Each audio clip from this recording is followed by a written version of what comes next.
നമുക്ക് ഈ റമളാന് പരമാവധി നന്മകളിൽ മുന്നേറിക്കൊണ്ട് ഈ റമളാൻ കൊണ്ട് നമുക്ക് ഇപ്പോൾ എത്ര ജീവിതത്തിൽ നിങ്ങൾ ആലോചിച്ച് നോക്കി, എത്ര റമളാൻ കഴിഞ്ഞു പോയി.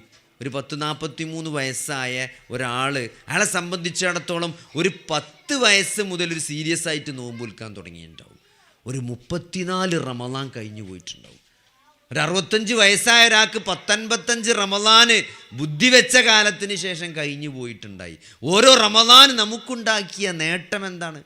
ബാക്കി ഏത് കാര്യങ്ങൾ എടുത്തു നോക്കി, നമ്മളിപ്പോൾ ഒരു 15 കൊല്ലം മുമ്പത്തെ അവസ്ഥയിലാണോ നമ്മളെ ശമ്പളം, നമ്മളെ ജോലി, നമ്മളെ വീട്, നമ്മളെ സൗകര്യങ്ങളൊക്കെ എടുത്തു നോക്കി, അതിലൊക്കെ മെച്ചാണ്. ഇന്നിപ്പോൾ ഏത് പള്ളിയിൽ പോയാലും എല്ലാ പള്ളി AC, എല്ലാ സൗണ്ട് സിസ്റ്റം. പണ്ടൊക്കെ കാപ്പ എന്നൊക്കെ പറഞ്ഞിട്ട് ഓരോ ഒച്ചയൊക്കെയാണ്. ചില ജുമയൊന്നും പൗതിയ കായവന് കേക്ക് തന്നെയല്ല, ഒച്ചയും പുളിയും. ഇന്ന് എന്താ സൗണ്ട് സിസ്റ്റം, എന്താ ഓത്ത്, പള്ളിയിൽ കയറി എന്താണ് ഒന്നുണ്ടാക്കാനുള്ള സൗകര്യം. AC, ചെറിയ സ്ഥലങ്ങളിൽ വരെ AC പള്ളികളാണ്. പണ്ടൊക്കെ വല്ല അമേരിക്കയിലും ഇംഗ്ലണ്ടിലൊക്കെ പോയാൽ AC പള്ളി കാണുള്ളൂ, ഗൾഫിലൊക്കെ പോയി. ഇന്ന് നമുക്ക് ഏത് നാട്ടിൽ ചെറിയ സ്ഥലത്ത് പോയാലും AC പള്ളി കാണാം. വീട്ടിലെ സൗകര്യങ്ങൾ നോക്കി, വീടിൻ്റെ മുറ്റത്ത് ബൈക്ക്, കാറ്, സ്കൂട്ടർ. പണ്ടൊരു സൈക്കിൾ കിട്ടിയാൽ മതി എന്ന് പൂതിച്ച കാലമുണ്ട്. 50 പൈസക്കും 75 പൈസക്കൊക്കെ നമ്മൾ സൈക്കിൾ വാടകയ്ക്ക് എടുത്ത കാലം ഉണ്ടായിരുന്നു. സ്വന്തമായിട്ടൊന്നും ഇന്ന് നമ്മളെ കുട്ടികൾക്കൊക്കെ എത്ര സൈക്കിളാണ്. 2 കൊല്ലം 3 കൊല്ലം കുടുംബങ്ങൾ സൈക്കിൾ മാറ്റണ്. ബൈക്കുള്ളവർക്ക് ബൈക്ക്, കാറ്, പിന്നെ വലിയ വണ്ടി. ഏത് വണ്ടി എടുത്ത് പോകണം എന്നുള്ള കൺഫ്യൂഷനാണ് ഇപ്പോൾ. അങ്ങനെ ജീവിത നിലവാരം മുഴുവനും നമ്മളിത് കൂടിയിട്ടുള്ളൂ. നമ്മൾ ഒന്നും സാലറി ആണെങ്കിലും ബാക്കി സൗകര്യങ്ങളാണ്. വീട്ടിൽ അടുക്കളയിലെ സാധനങ്ങൾ എടുത്ത് നോക്കി, ഫ്രിഡ്ജില്ലാത്ത വീടുണ്ടോ, AC ഇല്ലാത്ത വീടുണ്ടോ, വീട്ടിലെ നമ്മളെ ജോലി ഭാരം കുറക്കാനുള്ള ഉപകരണങ്ങൾ, ഇതൊക്കെ കൂടിയില്ലേ. പക്ഷെ ഒരു കാര്യം സഹോദരങ്ങളെ, ഒരു കാര്യങ്ങൾ ആലോചിക്ക്, നമ്മുടെ ഈമാനും ഇബാദത്തിൻ്റെ അവസ്ഥ എന്താണ്? നമ്മളെ നിസ്കാരത്തിൻ്റെ അവസ്ഥ എന്താണ്? നമ്മളെ നോമ്പിൻ്റെ അവസ്ഥ എന്താണ്? നമ്മൾ രാവിലെ ദിക്റ് ചെല്ലലുണ്ടോ? നമ്മൾ രാവിലെ ചെല്ലേണ്ട ദിക്റുകൾ നമ്മൾ ചെല്ലാറുണ്ടോ സഹോദരങ്ങളെ? അള്ളാഹുവുമായിട്ടുള്ള നമ്മുടെ ബന്ധത്തിൽ മെച്ചുണ്ടായിട്ടുണ്ടോ? നമ്മളെ തഹജ്ജുദ്, അത് സുന്നത്ത് നിസ്കാരത്തിൻ്റെ കാര്യം എവിടെയാണ്? സുന്നത്ത് നിസ്കരിക്കാത്തവരുണ്ടോ? നിസ്കരിക്കുന്നവരുടെ ആ നിസ്കാരത്തിൻ്റെ അവസ്ഥ എന്താണ് സഹോദരങ്ങളെ? അതിനിപ്പോൾ 10 കൊല്ലം 10 റമളാൻ കഴിഞ്ഞിട്ടും നമ്മളിപ്പോഴും 3 റക്അത്ത് തന്നെയാണോ തഹജ്ജുദ് നിസ്കരിക്കുന്നത്? അത് 5 ആയിട്ടില്ലേ? അത് 7 ആയിട്ടില്ലേ? അത് 9 ആയിട്ടില്ലേ സഹോദരങ്ങളെ? കുറച്ചും കൂടി നേരത്തെ എണീക്കണില്ലേ? അപ്പോൾ ഈമാൻ്റെയും ഇബാദത്തിൻ്റെയും അമലുസ്വാലിഹാത്തിൻ്റെയും സൽക്കർമ്മങ്ങളുടെയും അവസ്ഥയിൽ ഇതേപോലെ ഒരു ഗ്രാഫ് മുകളിലേക്ക് വന്നിട്ടുണ്ടോ? നമ്മളെ ബാക്കി കാര്യങ്ങളിലൊക്കെ അങ്ങനെ ഉണ്ടോ? നമ്മളെ നിസ്കാരം എന്താണ്? അള്ളാഹുവുമായിട്ടുള്ള നമ്മുടെ ബന്ധം എന്താണ്? ജീവിതത്തിൽ എന്തെങ്കിലും ഒരു പ്രയാസം വരുമ്പോഴത്തിന് നമ്മൾ പടച്ചോനെ ശപിക്കുന്ന കൂട്ടത്തിലാണോ? നമ്മൾ പടച്ചോനെ മോശമായി പറയുന്ന സാഹചര്യത്തിലാണോ? ഒരു പരീക്ഷണം വരുമ്പോൾ പടച്ചോൻ എൻ്റെ നേരക്ക് തിരിഞ്ഞേക്കാണോ എന്ന് ചോദിക്കുന്ന ആ ഒരു നിലവാര തകർച്ചയിലാണോ നമ്മളിപ്പോൾ ഉള്ളത് സഹോദരങ്ങളെ? നമസ്കാരങ്ങളെടുത്ത് നോക്കി, നമസ്കാരത്തിൻ്റെ കാര്യത്തിൽ നമ്മൾ നമസ്കാരം എന്ന് പറഞ്ഞാൽ അള്ളാഹുവുമായിട്ടുള്ള സംഭാഷണമാണ്. ഒരാളുടെ ഈമാൻ കൂടാൻ നിസ്കാരം മാത്രം മതി. കാരണം എന്താ വെച്ചാൽ ഒരു രാവിലെ എണീറ്റ് നമ്മൾ തഹജ്ജുദ് നിസ്കരിച്ച് ഒരു 3 റക്അത്തെങ്കിലും, ഇപ്പോൾ ഒരു 5 മണി 5:15 സുബഹിയാൻ കൊടുക്കുക, ഒരു 4:45 എണീറ്റാൽ തന്നെ നമുക്ക് സുഖസുന്ദരമായിട്ട് തഹജ്ജുദ് നിസ്കരിക്കാനുള്ള 5 മണിക്ക് നീച്ചാൽ പോലും തഹജ്ജുദ് നിസ്കരിക്കാൻ പറ്റിയ ഒരു സമയത്താണ് ഇപ്പോൾ നമ്മളെ സമയം കടന്നു പോകുന്നത്. ആ ഒരു നേരത്തെ എണീറ്റ് പിന്നെ ഒരു സുബഹിക്ക് പള്ളിയിൽ പോയി തിരിച്ചു വന്ന് പിന്നെ നമ്മൾ ഒരു ഡ്യൂട്ടിക്ക് പോകാൻ നേരത്ത് ഒരു 2 റക്അത്ത് ളുഹാ നിസ്കരിക്കുക. ഏതായാലും കുളിച്ച് മാറ്റി പെരീന്ന് ഇറങ്ങുമ്പം ഒരു 2 റക്അത്ത് നിസ്കരിച്ച് 4 ആണെങ്കിൽ ഒന്നും കൂടി സ്വർഗത്തിലൊരു വീട് കിട്ടുമെന്നാണ്. 4 റക്അത്ത് ളുഹാ നിസ്കരിച്ചാൽ അയാൾക്ക് സ്വർഗത്തിലൊരു വീടുണ്ട് എന്നാണ്. അങ്ങനെ നബി സല്ലല്ലാഹു അലൈഹി വസല്ലമ പറയുമ്പം അത് കിട്ടാനുള്ളൊരാഗ്രഹം നമുക്ക് വേണ്ടേ? സഹാബികൾ എന്ന് പറഞ്ഞാൽ സ്വർഗത്ത് 2 സഹാബികൾ തമ്മിൽ ചെറിയൊരു തർക്കമുണ്ടായി. ഒരു മരത്തെ ഒരു ഒരു അതിരിലുള്ള ഈന്തപ്പനനെ പറ്റി, അത് അങ്ങോട്ടാണോ ഇങ്ങോട്ടാണോ ചെറിയൊരു തർക്കം ഉണ്ടായപ്പം അള്ളാൻ്റെ റസൂല് പറഞ്ഞു, എന്ത്, ആ പന അങ്ങോട്ട് വിട്ടെടുത്താൽ, അത് ഒരാൾ മറ്റേക്ക് വിട്ടെടുത്താൽ അതിന് പകരം സ്വർഗത്തിലൊരു ഈത്തപ്പന കിട്ടുമെന്ന് പറഞ്ഞു. അപ്പോൾ വേറൊരു സഹാബി ചോദിച്ചാൽ എന്താ അറിയോ, അത് ഞാൻ അങ്ങോട്ട് വാങ്ങി വിട്ടുകൊടുത്താൽ ആ സ്വർഗത്തിലെ പനച്ച് കിട്ടുമെന്നാണ്. അത് ഓല് രണ്ടാളും സുലഹാക്കാൻ വേണ്ടി നബി പറഞ്ഞതാണ്. അപ്പോൾ കേട്ടുന്ന വേറെ സഹാബി ചോദിച്ചാൽ എന്താ അറിയോ, ഞാനതാണ് വാങ്ങിക്കൊടുത്താൽ ആ സ്വർഗത്തിലെ പനച്ച് കിട്ടുമെന്നാണ്. സ്വർഗത്തിൽ ഒരു ചാട്ടവാറ് വെക്കാനുള്ള സ്ഥലമാണ് ഈ ദുനിയാവിലും അതിൽ മുഴുവൻ ഉള്ളതിനേക്കാൾ ഏറ്റവും ഖൈറ് സ്വർഗത്തിൽ നിങ്ങൾക്ക് ഒരു ചാട്ടവാറ് വെക്കാനുള്ള സ്ഥലമാണെന്ന്.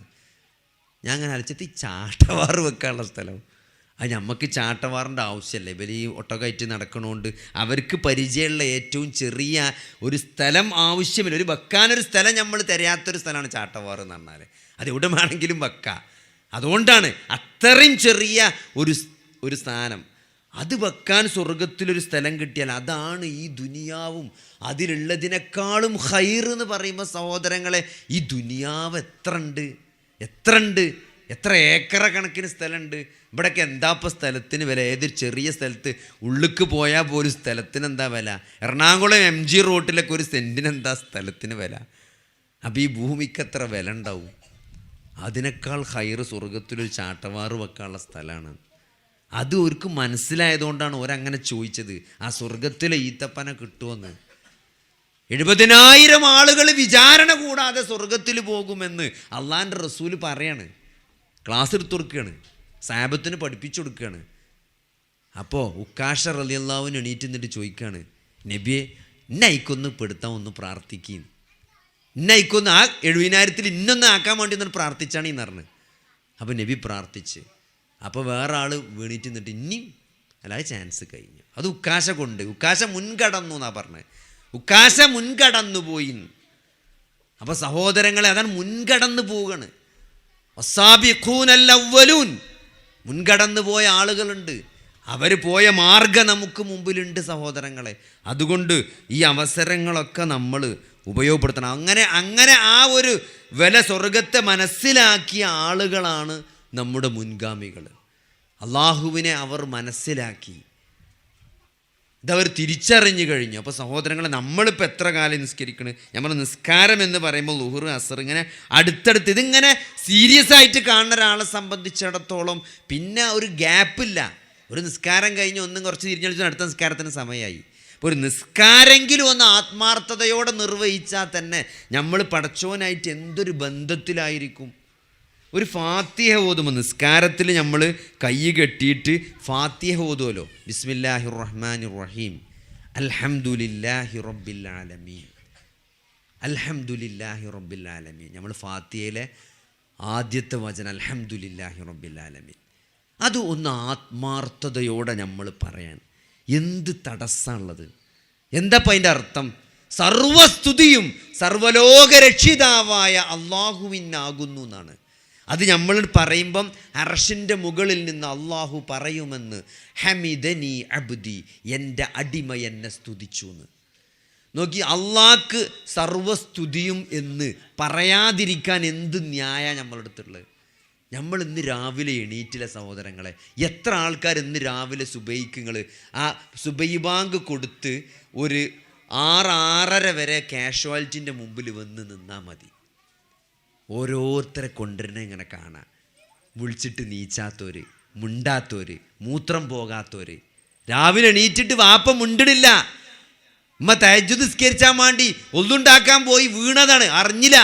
സുബൈക്ക് മകൻ നീച്ച് ഉമ്മാൻ്റെ റൂമിൽ ലൈറ്റ് കാണുന്നുണ്ട്, ഉമ്മാനെ കാണാനല്ല. പോയി നോക്കിയപ്പോൾ ഉമ്മ ബാത്റൂമിൽ വീണിടക്കാണ്. ചില ആളുകൾ രാവിലെ എണീറ്റിട്ടില്ല. ഇന്നലെ തലേന്ന് കിടന്നുറങ്ങിയ ആളുകൾ പലരും രാവിലെ എഴുന്നേറ്റിട്ടില്ല, ബോധമല്ല, വിളിച്ചിട്ട് മുണ്ടണില്ല. സ്കാൻ ചെയ്തപ്പോൾ സ്ട്രോക്ക് വന്നതാണ്, ഒരു ഭാഗം കുഴഞ്ഞു പോയി. ചില ആളുകൾ രാവിലെ ബാത്റൂമിൽ പോയിട്ട് മൂത്രം പോണില്ല, മൂത്രത്തിന് തടസ്സമാണ്. സ്കാൻ ചെയ്തു, പ്രോസ്റ്റേറ്റിന് ക്യാൻസറാണെന്ന് കണ്ടുപിടിക്കുകയാണ്. ഇതൊന്നുമില്ലാതെ നമ്മൾ ഇന്ന് രാവിലെ അലാറം വെച്ച മൊബൈലിൽ അലാറം കേട്ട് അല്ലെങ്കിൽ ബാങ്ക് കേട്ട് ആരോ നമ്മൾ വിളിച്ചപ്പോൾ നമ്മൾ എണീറ്റിന് പോന്നില്ലേ? ഒരു പ്രയാസം ഇല്ലാണ്ട്, ഒരു ബുദ്ധിമുട്ടും ഇല്ലാണ്ട് സഹോദരങ്ങളെ. നോക്കി, എന്തെല്ലാം അസുഖങ്ങൾ ആൾക്കാർക്കുണ്ട്, എന്തെല്ലാം പ്രയാസങ്ങൾ ആളുകൾ ജീവിതത്തിൽ അനുഭവിക്കുന്നുണ്ട്. ഇതൊന്നുമില്ലാതെ ആ ബെഡിൽ നിന്ന് രാവിലെ നമുക്ക് എഴുന്നേക്കാൻ പറ്റിയില്ലേ? അൽഹംദുലില്ലാഹില്ലദീ അഹ്യാനാ ബഅദമാ അമാതനാ വഇലൈഹിൻ നുശൂർ എന്ന് പറഞ്ഞുകൊണ്ടാണോ നമ്മൾ എണീറ്റത്? ഒരു അൽഹംദുലില്ലാ പറയാൻ ഈ കോവിഡും ഈ പ്രയാസങ്ങളൊക്കെ വന്നിട്ടും ഇതൊന്നും ബാധിക്കാതെ ഇതിലെല്ലാം രക്ഷപ്പെട്ടുകൊണ്ട് ഇപ്പോഴും ഈ വായു ശ്വസിച്ചുകൊണ്ട് ഈ ഭൂമിയിൽ നിലനിൽക്കാൻ അള്ളാഹു നമുക്ക് തൗഫീക്ക് നൽകിയില്ലേ സഹോദരങ്ങളെ? അൽഹംദുലില്ലാഹി റബ്ബിൽ ആലമീൻ എന്ന് ഉള്ളിൻ്റെ ഉള്ളിന്ന് എന്തുകൊണ്ട് നമുക്ക് പറഞ്ഞൂടാ സഹോദരങ്ങളെ? അതുകൊണ്ട് ആ പറയണത് ഒരു ആത്മാർത്ഥതയോടെ ഫാത്തിഹ ചെല്ലുമ്പം അൽഹംദുലില്ലാഹി റബ്ബിൽ ആലമീൻ എന്ന് പറയുമ്പം അത് മനസ്സിൻ്റെ ഉള്ളിൽ തട്ടിയിട്ട് ഒരു അൽഹംദുലില്ലായാ മതി. അപ്പം പടച്ചോൻ പറയും ഹമിദനി അബ്ദി, എൻ്റെ അടിമ എന്നെ സ്തുതിച്ചു എന്ന് അർശിൻ്റെ മുകളിൽ നിന്ന് റബ്ബ് പറയും. നമ്മളൊരു നല്ലൊരു ആത്മാർത്ഥമായിട്ടൊരു അൽഹംദുലില്ലാഹി റബ്ബിൽ ആലമീൻ എന്ന് പറഞ്ഞാൽ അർ-റഹ്മാനിർ റഹീം. നിങ്ങൾ ആലോചിക്കുക, അർ-റഹ്മാനിർ റഹീം, റഹ്മാനും റഹീമുമായ റബ്ബ്. പടച്ചോൻ എത്ര കാരുണ്യവാനാണ്. നിങ്ങൾ ആലോചിച്ച് നോക്കി, നമുക്ക് നമ്മുടെ കീഴിലുള്ള ആളുകളോട് പോലും ഇല്ലാത്ത ഒരു കരുണ പടച്ചോന് നമ്മളോടുണ്ട് അല്ലേ? നമ്മൾ അള്ളാഹുവിനെ മാത്രം ആരാധിച്ച് ജീവിക്കേണ്ട, അള്ളാഹുവിനെ എല്ലാ കാര്യങ്ങളിലും അനുസരിച്ച് ജീവിക്കേണ്ട നമ്മൾ ഇത്രയൊക്കെ അനുസരണക്കേട് കാണിച്ചിട്ടും സഹോദരങ്ങളെ നമുക്ക് ഓക്സിജൻ കിട്ടാതാണില്ല, നമുക്ക് വെള്ളം കിട്ടാതാണില്ല, നമ്മുടെ കാഴ്ച പോണില്ല, നമുക്ക് അള്ളാഹു നൽകിയ ഏതെങ്കിലും ഒരു അനുഗ്രഹം അള്ളാഹു എടുത്തു കളയണില്ല. ഇത്രയൊക്കെ നിഷേധികൾ ഇവിടെ നിഷേധം പറഞ്ഞിട്ടും ഇവിടെ ആളുകൾ രണ്ടാമത് കല്യാണം കഴിച്ച് ശരീഅത്തിനെ വെല്ലുവിളിച്ചിട്ടും അവർക്കൊന്നും ഓക്സിജൻ കിട്ടാതാണില്ല. ഞമ്മക്കത്ര കരുണ ഉണ്ടോ? നിങ്ങൾക്ക് തോന്നുന്നുണ്ടോ നിങ്ങൾക്ക് അത്ര കരുണ ഉണ്ടോയെന്ന്? ഇപ്പോൾ നിങ്ങൾ ആലോചിച്ചാൽ മതി. നമ്മൾ ഇപ്പോൾ നോമ്പും പണി നടക്കണ നേരമാണല്ലോ, നനച്ചുളി. ഇപ്പോൾ നമ്മൾ പെരൻ്റെ മുറ്റത്തൊക്കെ കുറച്ചിങ്ങനെ ആ തൊടുവിലൊക്കെ കുറച്ച് പുല്ലൊക്കെ ഉണ്ട്, അതൊക്കെ ഒന്ന് ചെത്തിക്കോരാൻ വേണ്ടി ഒരാളെ പണിക്ക് വിളിച്ചു. ഒരാളെ രാവിലെ 8-9 മണിക്കും വന്ന്. അപ്പോൾ നമ്മൾ പെരയിൽ നിന്ന് ഇറങ്ങിയപ്പോൾ നമ്മൾ പെണ്ണുങ്ങളോട് പറഞ്ഞ് നോക്കാം, ഒരാൾ പണിക്ക് വരും, ആ സ്ഥലമൊക്കെ ഒന്ന് കാണിച്ചു കൊടുക്കണം, ചെത്താളെ ഒരു 2 ദിവസത്തെ പണിയൊക്കെ തന്നെ ഉണ്ടാവുള്ളൂ. അങ്ങനെ നമ്മളൊരു 11 മണിയായപ്പോൾ വെറുതെ വിളിച്ചു നോക്കി, എന്തായി ഓൻ വന്നോ? ആ മൂപ്പര് വന്ന് കുറച്ച് നേരമൊക്കെ ചെത്തി, പിന്നെ അങ്ങനെ മൊബൈലിൽ കളിച്ചാണ്. ഇപ്പോൾ ഒരു ചായ വെച്ചിക്കണം, ഞാൻ ഇപ്പോൾ ചായ ഉണ്ടാക്കി കൊടുക്കുകയാണ്. ചായ കുടിച്ച് കഴിഞ്ഞ് നമ്മൾ പിന്നെ ഒരു ഉച്ചയ്ക്ക് നമ്മൾ വിളിച്ചു വെച്ചാൽ എന്തായി? മൂപ്പര് ആകെ കുറച്ചേ കൊത്തിയിട്ടുള്ളൂ, ബാക്കി മൂപ്പര് ഇപ്പോൾ ചോറ് ചോദിച്ചിരിക്കണം. ഇപ്പോൾ ഇനി ചോറ് കൊടുക്കുകയാണ്. അപ്പോൾ കുറച്ച് കഴിഞ്ഞിട്ട് വിളിച്ചപ്പോൾ ചോറ് വെച്ച് കണ്ടാൽ കടന്നുറങ്ങാത്ര ഉച്ചക്ക്. അത് കഴിഞ്ഞൊരു 3 മണിയൊക്കെ ആയപ്പോൾ പിന്നെ മൂപ്പര് ചായ വേണം. 3 മണിക്ക് തന്നെ 4 മണിക്ക് പോകാനുള്ളതുകൊണ്ട് മൂപ്പർക്ക് 3 മണിക്ക് തന്നെ ചായ വേണം. അങ്ങനെ അവസാനം ഇപ്പോൾ എത്ര കൊത്തിയാണ്, ആകെ ഒരു ഇത്തിരിയ മൂപ്പര് ഒരു 4 ദിവസമൊക്കെ മാണ്ടി ഒരു ഈ പോക്ക് പോവുകയാണെങ്കിൽ എന്നാണ് പെണ്ണുങ്ങൾ പറഞ്ഞത്. അപ്പോൾ കൂലി എടുക്കുമ്പോൾ നാളെ വരണ്ടെന്ന് പറഞ്ഞാണ്. അത് ഞായറാഴ്ച ഞാൻ കൊത്തിക്കൊണ്ട് വരണം. എന്തേ ഇപ്പോൾ ഇത്? നമ്മൾ പണിക്കൊരാളെ വിളിച്ചിട്ട് നമ്മൾ വിചാരിച്ച മാതിരി പണിയെടുക്കണില്ല, അപ്പോൾ ഞമ്മക്കോനെ മാണ്ട.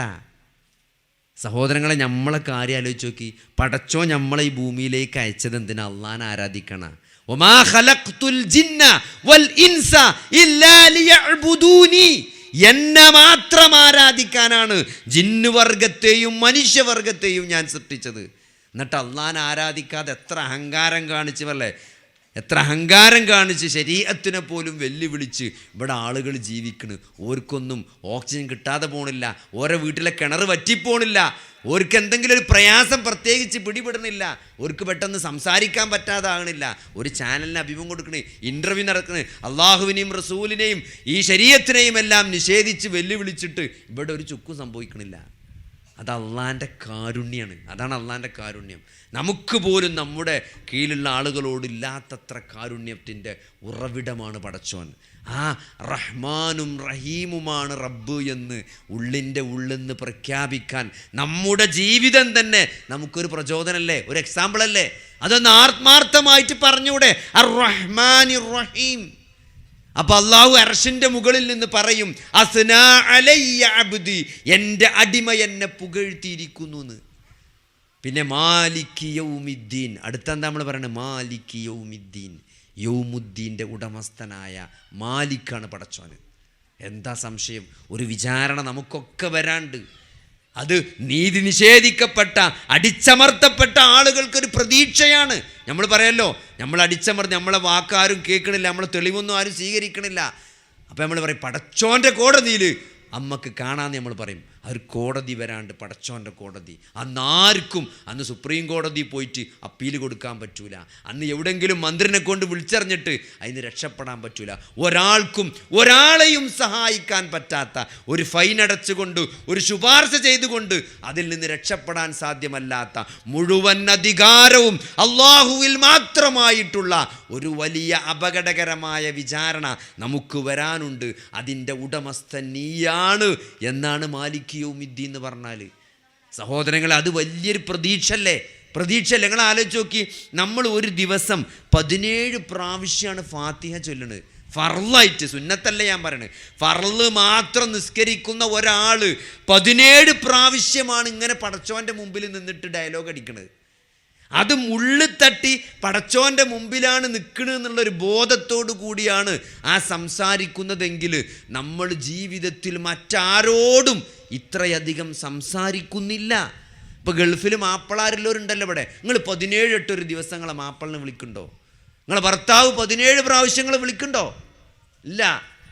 നമുക്ക് ഉമ്മാനോടും വാപ്പാനോടും ഭയങ്കര സ്നേഹം ഉണ്ടെങ്കിലും ഒരു 17 പ്രാവശ്യമൊന്നും ദിവസം ഒരാൾ ഫോൺ ചെയ്യൂല. അങ്ങനെ ചെയ്ത വാപ്പന്നെ ചോദിക്കാൻ എനിക്ക് എന്താ ഭ്രാന്തുണ്ടോ? എന്നാൽ സഹോദരങ്ങൾ, നിങ്ങൾ ആലോചിച്ച് നോക്കി, അള്ളാനോട് 17 പ്രാവശ്യം നമ്മൾ വർത്താനം പറയണം ഒരു ദിവസം. ഫർളിൽ മാത്രം 17 പ്രാവശ്യമാണ് നമ്മൾ അള്ളാഹുവുമായിട്ട് എന്ത് ചെയ്യുന്നത്? സംസാരിക്കുന്നത്. അപ്പം അങ്ങനെ അത്രയും ബന്ധമുള്ള ഒരു റബ്ബാണ് നമുക്ക് പരിചയമുള്ള നമ്മുടെ റബ്ബ്.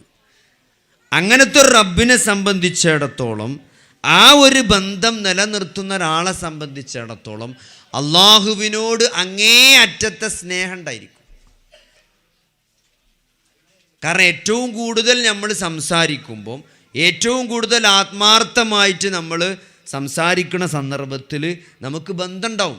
ഏറ്റവും കൂടുതൽ നമ്മൾ ആരായിട്ടാണോ ഇടപഴകുന്നത്, ആരായിട്ടാണോ സംസാരിക്കുന്നത്, അയാളോട് നമുക്ക് പ്രത്യേക ഇഷ്ടവും പ്രത്യേക ബന്ധവും ഉണ്ടാവും. അപ്പോൾ മറ്റെന്തിനേക്കാളും നമ്മൾ സ്നേഹിക്കേണ്ടത് അള്ളാഹുവിനെയും റസൂലിനെയുമാണ് എന്നാണ് നമ്മൾ പഠിപ്പിക്കപ്പെട്ടത്. നമ്മൾ ഏറ്റവും കൂടുതൽ സ്നേഹിക്കേണ്ടത്, ഇപ്പോൾ ആശുപത്രിയിലൊക്കെ കൈ ഞരമ്പൊക്കെ മുറിച്ചിട്ട് ആൾക്കാർ വരും. ആത്മഹത്യക്ക് ശ്രമിച്ചിട്ട് അധികം പെണ്ണുങ്ങളാണ് വരിക. പെൺകുട്ടികൾ, മുതിർന്ന പെണ്ണുങ്ങളാണ് ആത്മഹത്യക്ക് ശ്രമിച്ചിട്ട് വരിക, കയ്യിൻ്റെ ഞരമ്പൊക്കെ മുറിച്ചിട്ട്.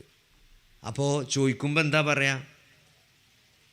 ഒന്നിൽ കുട്ടികളാണെങ്കിൽ ഉമ്മ ചീത്തറിഞ്ഞു, വാപ്പ ദേഷ്യപ്പെട്ടു. അപ്പം എന്താ കാരണം? അത് എന്നെ മനസ്സിലാക്കണില്ല, എൻ്റെ ഉമ്മ എന്നെ മനസ്സിലാക്കണില്ല എന്നാണൊരു പ്രശ്നം. ഞാൻ എൻ്റെ ഉമ്മാനെ എന്തൊരു സ്നേഹിക്കേണ്ടവരോ, പക്ഷെ ഉമ്മ എൻ്റെ കാര്യങ്ങൾ മനസ്സിലാക്കണില്ല. അല്ലെങ്കിൽ കല്യാണം കഴിഞ്ഞ ഒരു തുടക്കക്കാരായ പെണ്ണുങ്ങൾ, നവവധുക്കൾ ആയ സ്ത്രീകൾ, അവർ കയ്യൊക്കെ ഞരമ്പൊക്കെ മുറിച്ചിട്ട് വരും. അപ്പം എന്താ പറയുക? ഞാൻ എത്ര അയാളെ സ്നേഹിക്കുന്നുണ്ടെന്ന് അറിയാം നിങ്ങൾക്ക്, പക്ഷെ അയാൾക്ക് ആ ബോധമല്ല.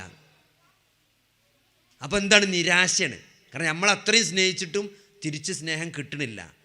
അപ്പോൾ അതുകൊണ്ടാണ് പറയണത്, നമ്മൾ ഏറ്റവും കൂടുതൽ സ്നേഹിക്കേണ്ടത് ഭർത്താവിനെ അല്ല, വാപ്പാനല്ല, ഉമ്മാനല്ല, ഭാര്യനല്ല, പിന്നെ ആരെയാണ്? അള്ളാഹുവിനെയും റസൂലിനെയാണ്. അള്ളാഹുവിനെയും റസൂലിനാണ്. ഒരു വിശ്വാസി ഏറ്റവും കൂടുതൽ സ്നേഹിക്കേണ്ടത് അള്ളാഹുവിനെയും റസൂലിനെയുമാണ്. അപ്പം ഇങ്ങനെ ആത്മാർത്ഥമായിട്ട് ഫാത്തിഹ ഓതി നിസ്കരിക്കുന്ന ഒരാൾ, അയാൾക്ക് അള്ളാഹുവിനായിട്ട് അങ്ങേയറ്റത്തെ ബന്ധം ഉണ്ടാവും.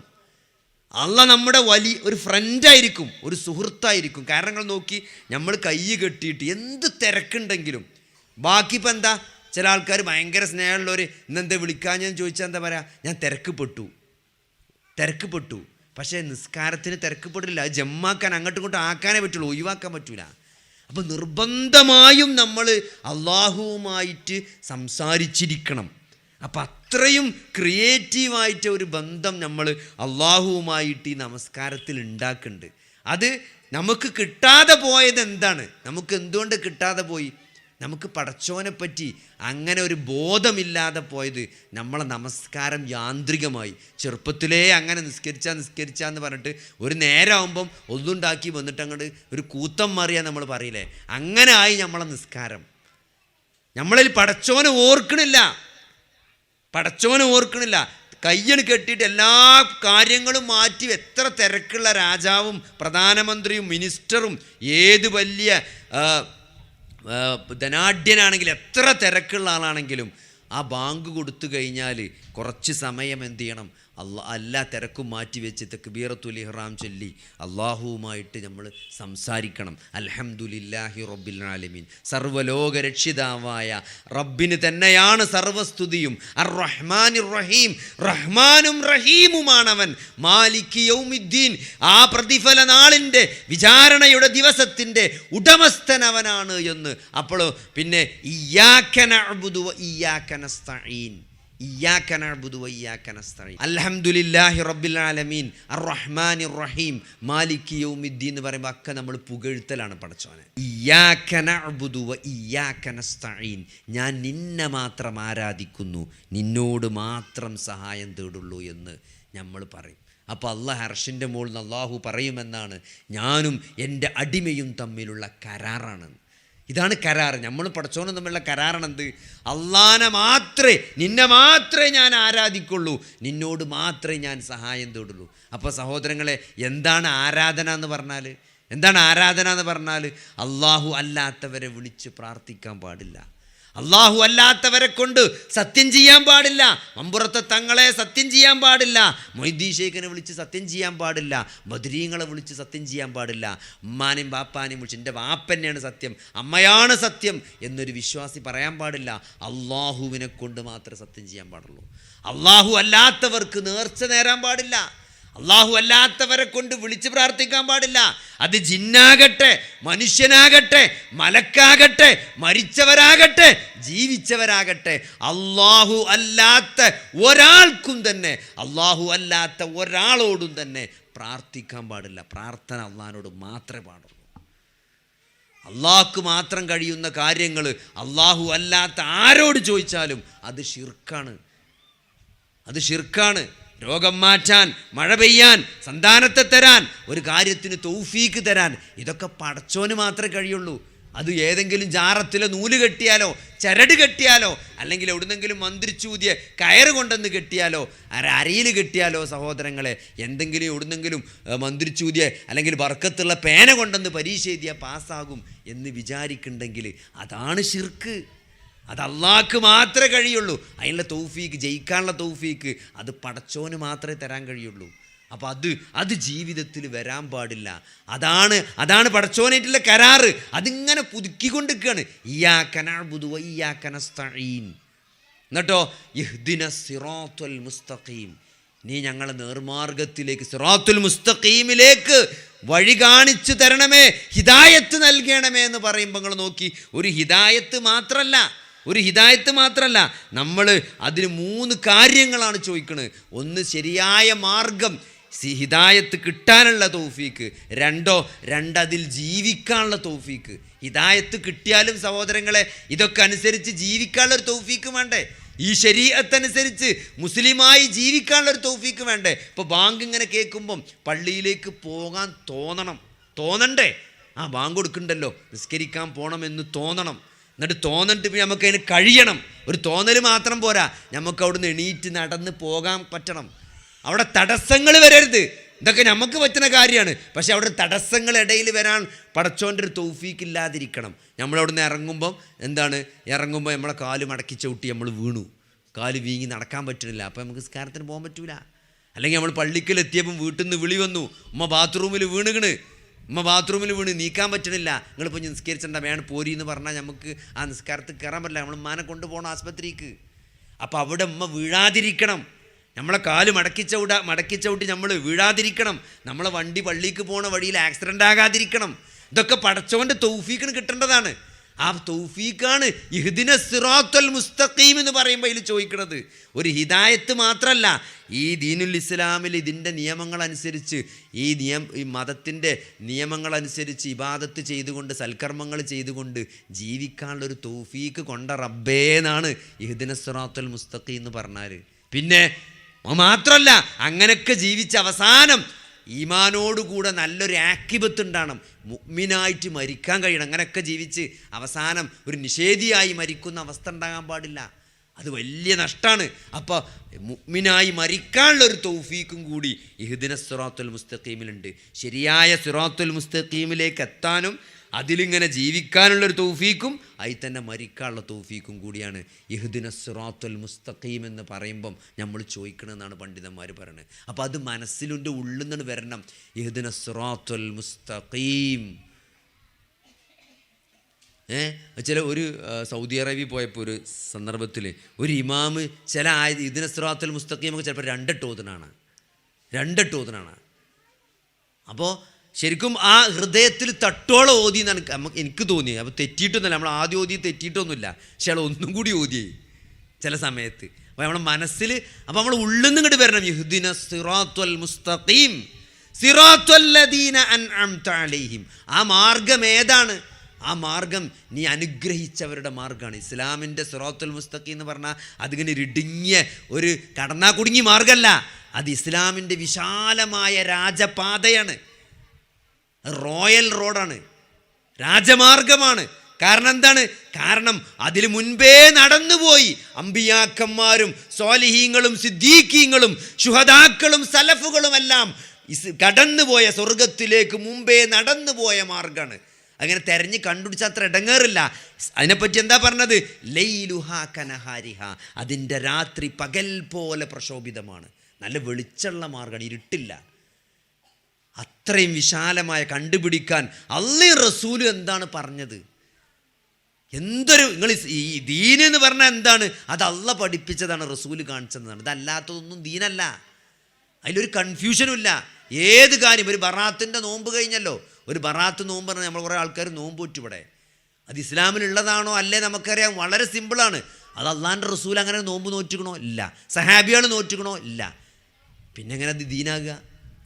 ആരെങ്കിലും നോറ്റ ദീനാവില്ലല്ലോ. കണ്ണിയത്ത് ഉസ്താദ് വരെ എന്ത് പറഞ്ഞേക്കണ്? ആ ബിദ്അത്താണെന്ന് പറഞ്ഞാണ്. അങ്ങനെ ഒരു നോൽബില്ല എന്ന് തന്നെ പറഞ്ഞേക്കണേ. നിങ്ങൾ ചോദിച്ചു നോക്കി, നിങ്ങളെ കണ്ണിയത്ത് ഉസ്താദ് എന്താ പറഞ്ഞാൽ ചോദിച്ചാൽ മതി സുഞ്ഞാളോട് ബറാത്ത് നോമ്പിനെ പറ്റി. അങ്ങനെ ഒരു നോമ്പില്ല എന്നാണ് പറഞ്ഞത്. അപ്പോൾ ഏത് കാര്യം ദീനാണോ എന്നറിയാൻ വളരെ സിമ്പിളാണ്. അള്ള പറഞ്ഞിക്കണോ ഖുർആനിലോ ഹദീസിലോ പടച്ചോടിലും പറഞ്ഞോ? അള്ളാൻ്റെ റസൂൽ അങ്ങനെ കൽപ്പിച്ചിക്കണോ? ഇല്ല. പിന്നെ എങ്ങനെ ദീനാകുക? അത്രേ ഉള്ളൂ. അപ്പോൾ അതുകൊണ്ട് ഒരവ്യക്തതയുമില്ലാത്ത മാർഗ്ഗമാണ് ഈ സിറാത്തുൽ മുസ്തഖീം. അത് അൻഅംത അലൈഹിം ഗൈരിൽ മഗ്ലൂബി അലൈഹിം വലദ്ദാലീൻ. രണ്ട് കൂട്ടരായി ഇന്ന് തെറ്റിപ്പോയിക്കണം ആ മാർഗ്ഗത്തുനിന്ന്.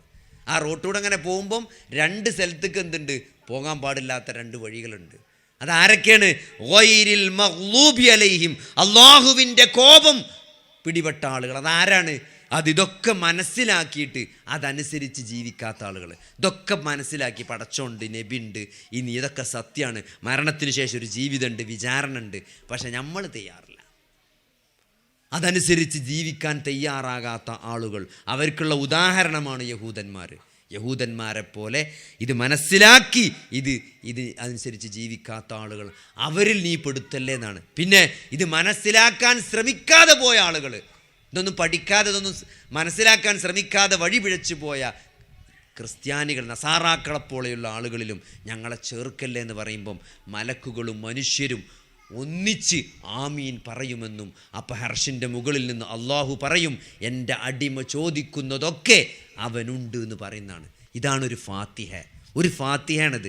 ഇതൊന്നും മനസ്സിൻ്റെ ഉള്ളിൽ തട്ടി ആത്മാർത്ഥമായിട്ട് ഒരു ദിവസം ഒരു നിസ്കാരത്തിലെങ്കിലും ഒരു ഫാത്തിഹ മര്യാദയ്ക്ക് ഓതിയണമെങ്കിൽ നമ്മളും പടച്ചോനും തമ്മിലുള്ള ബന്ധം എന്തേക്കാരം? എല്ലാത്തിനും സഹോദരങ്ങളെ പടച്ചവൻ അങ്ങനെ കാണണം. നമ്മളെ കണ്ട നാടിയേക്കാൾ നമ്മളോട് അടുത്തവനാണ് നമ്മുടെ റബ്ബ്. എന്തൊരു കാര്യം പടച്ചവനോട് പറയാം, ഏതൊരു കാര്യം.